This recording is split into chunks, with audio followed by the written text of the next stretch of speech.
ಹೇಳ್ತೀನಿ, ಬಹಳ ಗಂಭೀರವಾಗಿ ಬಹಳ ಮುಖ್ಯವಾಗಿರ್ತಕ್ಕಂಥ ವಿಷಯ ನೀವು ಯೋಚನೆ ಮಾಡಿ. ಒಬ್ಬ MLA ಆಯ್ಕೆ ಆಗಿರ್ತಾನೆ. ಅವನು ಆಯ್ಕೆ ಆಗಿದ್ಮೇಲೆ ಅವನ ನಸೀಬ್ನಲ್ಲಿದ್ರೆ ಮಂತ್ರಿ ಆಗ್ಬಿಡ್ತಾನೆ. ಮಂತ್ರಿ ಆದಮೇಲೆ ಆತೇನು ಮಾಡ್ತಾನೆ? ಪ್ರತಿ ಒಂದು ಅಧಿಕಾರಿಗಳಿಗೆ ತರಬೇಕಾ? ದುಡ್ಡು ಮಾತನಾಡಿದ ಮೇಲೇನೆ ತರ. ದುಡ್ಡು ಮಾತನಾಡಲಿಲ್ಲ ಅವನಿಗೆ ಸರಿಸ್ತಾರೆ. ನಡಿ, ಬೇರೆಯವರಿದ್ದಾರೆ. ಲೆಕ್ಕ ಹಾಕಿ ಪೊಲೀಸ್ ಇಲಾಖೆಯಲ್ಲಿ ಉದಾಹರಣೆಗೆ ಒಂದು DSP 1,50,00,000 1,40,00,000 ಒಂದು DSP ಕೊಡಬೇಕು. ಅದು 1 ವರ್ಷಕ್ಕೆ. ಬರೀ DSP. ಇನ್ಸ್ಪೆಕ್ಟರ್ ಗತಿ ಬೇರೆ, ಸಬ್ ಇನ್ಸ್ಪೆಕ್ಟರ್ಗಳ ಗತಿ ಬೇರೆ. ಅವರೆಲ್ಲಿಂದ ತರಬೇಕು? ಈಗ DSPಗಳು ಬರ್ತಾರೆ. ಏನು ಅಲ್ಲಿ ನೀರು ಚೆನ್ನಾಗಿದೆ, ಗ್ರೌಂಡ್ ವಾಟರ್ ಚೆನ್ನಾಗಿದೆ, ಅಂತರ್ಜಲ, ವಾತಾವರಣ ಚೆನ್ನಾಗಿದೆ, ಶಾಲೆಗಳು ಚೆನ್ನಾಗಿದ್ದಾವೆ, ನಮ್ಮ ಮಕ್ಕಳಿಗೆ ಸ್ವಲ್ಪ ಅಲ್ಲಿ ಓದಿಸೋಣ, ಅಲ್ಲಿ ಒಂದು ಸರ್ವಿಸ್ ಕೊಡೋಣ ಅಂತ ಹೇಳ್ಬಿಟ್ಟು ಅವ್ರ ಹತ್ರ ಹೋಗ್ತಾರೆ.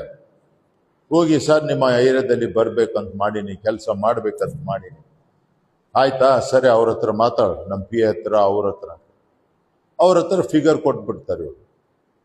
ಸೊ ಆ ಥರ ಅವರು ಫಿಗರ್ ಕೇಳಿದ ತಕ್ಷಣನೇ ಅಧಿಕಾರಿಗಳಿಗೆ 2 ದಿವಸ ಜ್ವರ ಬಂದ್ಬಿಡ್ತೈತೆ. ಏನಪ್ಪ ಇದು, ನಾವು ಎಲ್ಲಿ ಕೊಟ್ಟಿಲ್ಲ, ಹೆಂಗಪ್ಪ ಅಂತೇಳಿ. ಈಗ ಬೇರೆಯವ್ರಿಗೆ ಅವ್ರು ವಿಚಾರಿಸ್ತಾರೆ. ಅವ್ರು ಏನು ಮಾಡ್ತಾರೆ? ಇಲ್ಲಿ ಏನು ಮಾಡಕ್ ಬರಲ್ಲಪ್ಪ, ನಿನಗೆ ಮಾಡ್ಬೇಕಾಗಿದ, ಕೊಟ್ಟು ತೆಗಿ, ನೀನು ಲೂಟಿ ಮಾಡು ಅಂಥೇಳಿ. ಅದು ನಮ್ಮ ಜನ ಯೋಚನೆ ಮಾಡಬೇಕು. ಅವ್ರು ಹೆಂಗ್ ಲೂಟಿ ಮಾಡ್ತಾರೆ? ಅಲ್ಲಿ ಕೊಡ್ತಾರೆ. ಯಾರಿಗೆ?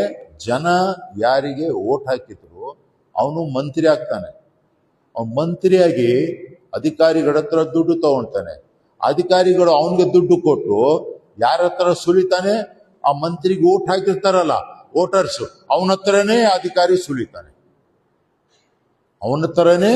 ಆ ಅಧಿಕಾರಿ ಸುಲಿತಾನೆ. ಅಲ್ಲ ಸರ್, ಏನ್ ಸರ್, ನಾನು ದುಡ್ಡು ಕೊಟ್ಟು ಬಂದಿನಪ್ಪ. ಇಲ್ಲಿ ಮಂತ್ರಿ ಆಗಿರ್ತಕ್ಕಂಥವ್ನು, MLA ಆಗಿರ್ತಕ್ಕಂಥವನಿಗೆ ಓಟು ಕೊಡ್ಬೇಕು ಜನ. ಅವ್ರು ತಂದಿರ್ತಕ್ಕಂಥ ಅಧಿಕಾರಿಗಳೇ ನೋಟು ಕೊಡಬೇಕು ಜನ ಯೋಚನೆ ಮಾಡಬೇಕು. ಇದು ನಾನು ಅನೇಕ ಸಂದರ್ಭದಲ್ಲಿ ಗಂಗಾವತಿ ಜನ, ಕೊಪ್ಪಳ ಜನ, ಎಲ್ಲೆಲ್ಲಿ ಹೋಗಿ ಎಲ್ಲರೂ ತಿಳಿಸಿದೆ. ಸಂವಿಧಾನದ ಅಡಿಯಲ್ಲಿ ನೀವು ಕೆಲಸ ಮಾಡ್ರಿ, ಎಲ್ಲರೂ ಸುಖವಾಗಿರ್ಬೇಕು.